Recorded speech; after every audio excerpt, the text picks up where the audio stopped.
ladies and gentlemen, I'm here on the show, and I'm here to do NFL news, and if I get done with that in time, I'll see y'all about some other news.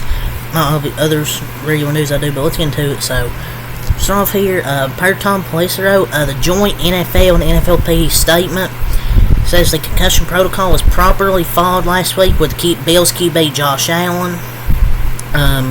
They reviewed the reports from the neurotrauma consultant. If I said that word right, if I didn't, I'm not part of the nerd community.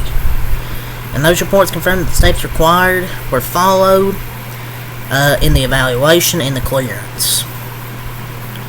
They think we're stupid, man. Like, that's some BS. He was knocked out freaking cold, I thought. But he was concussed, man. Whenever they put this shit out, I'm like, I don't believe it. So, also per Tom Pelissero,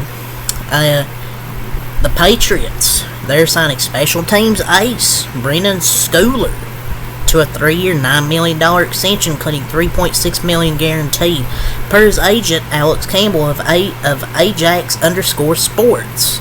Schooler can make up to $10.5 million with incentives now locked up through 2027. Well, at least he got his money.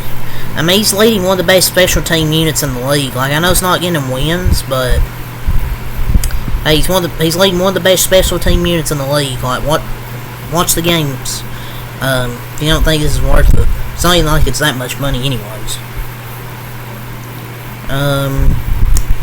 Eagles wide receivers A.J. Brown, Devontae Smith, plus offensive tackle Lane Johnson are all off the injury report and will play Sunday against the Cleveland Browns.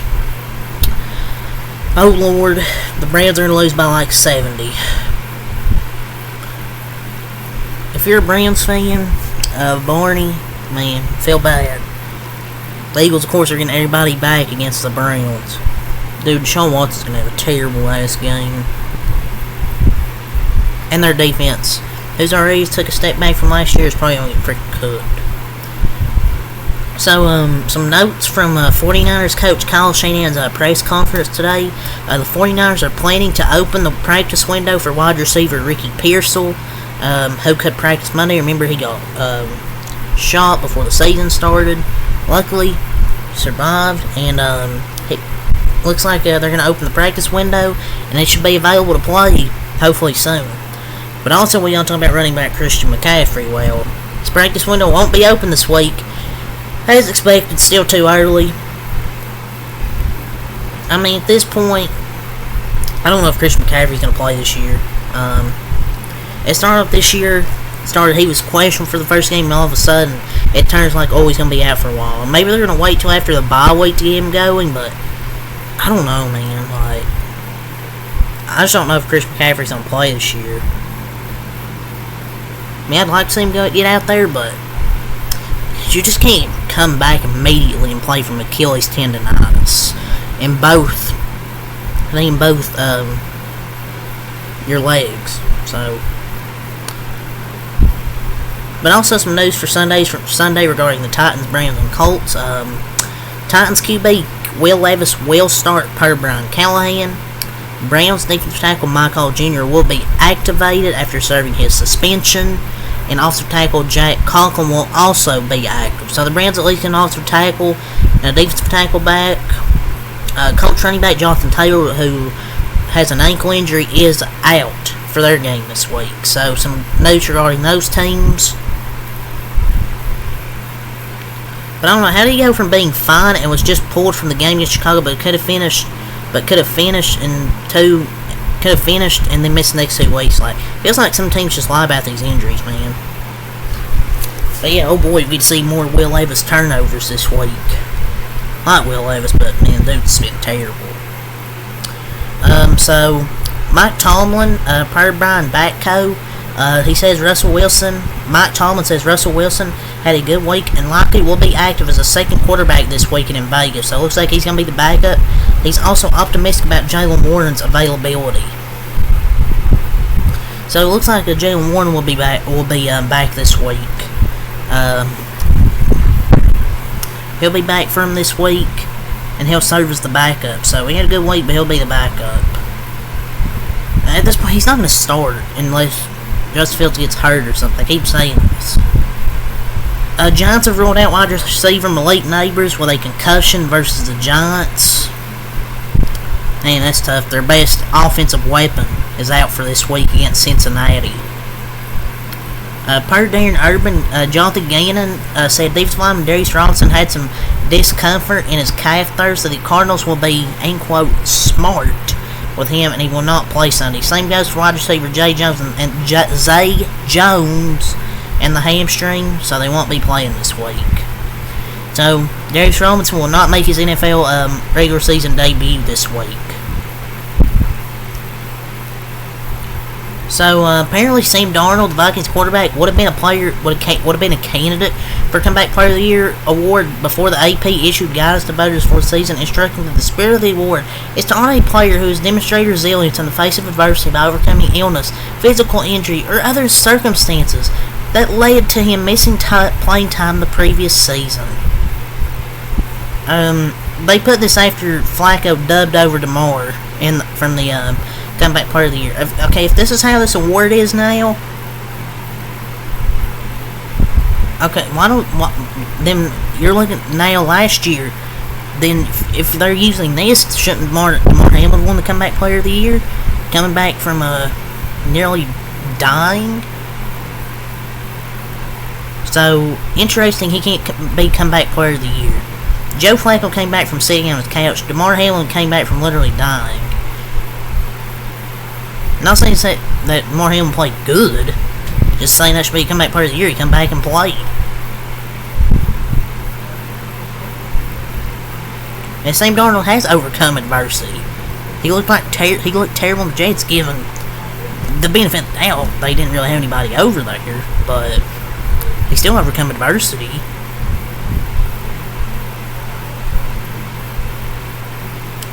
So, per sources, the CAA is parting ways with Jets pass rusher Ian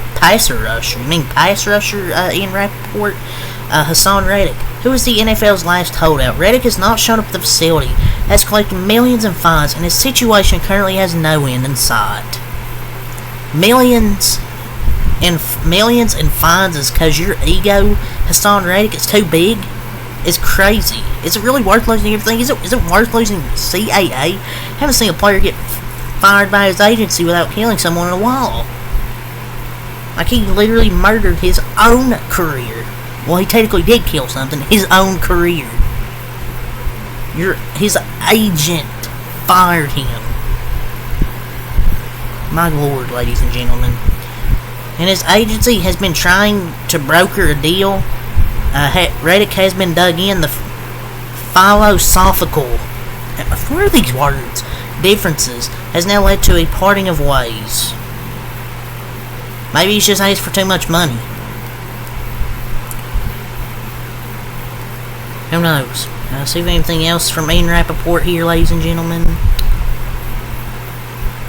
No, let's go to Adam Schefter. So some Bucs running back Rachaad White is listed on the injury report as doubtful for Sunday's game versus Saints. So it looks like it'll be Bucky Irving starting against the New Orleans Saints this week. So that's the injury report there from Tampa. We have another injury update. The Saints have ruled out tight end Taysom Hill for Sunday's game versus the Bucs, but also removed running back Alvin Kamara and wide receiver Rashid Shaheed from the injury report, so they're good to go. So some good news is they're both good to go this week. So Taysom Hill will miss another week. But then we got some news for my Cowboys. More defensive losses in Dallas. My Cowboys have ruled out linebacker Eric Kendricks for Sunday's game versus Lions due to a shoulder injury. Kendricks' backup, Nick Vigil, is questionable with a foot injury. Man, we have so many injuries defensively, man. Like, I think Micah's coming back this week. I'm not sure, but I didn't think we were going to win this game. But my lord, all these injuries with us this year, man. So we already talked about that. Colts wide receivers Michael Pittman Jr. and Josh Downs were both full participants in practice yesterday and are listed as questionable to play on Sunday, per Field Yates. Bro went from about to be put on injured reserve to probably playing. What? He must be on painkillers or something.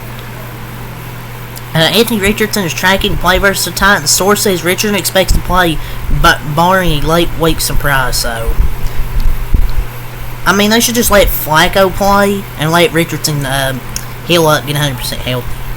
The Packers officially placed tight end Luke Musgrave on injured reserve due to an ankle injury, sidelining him for at least 4 games.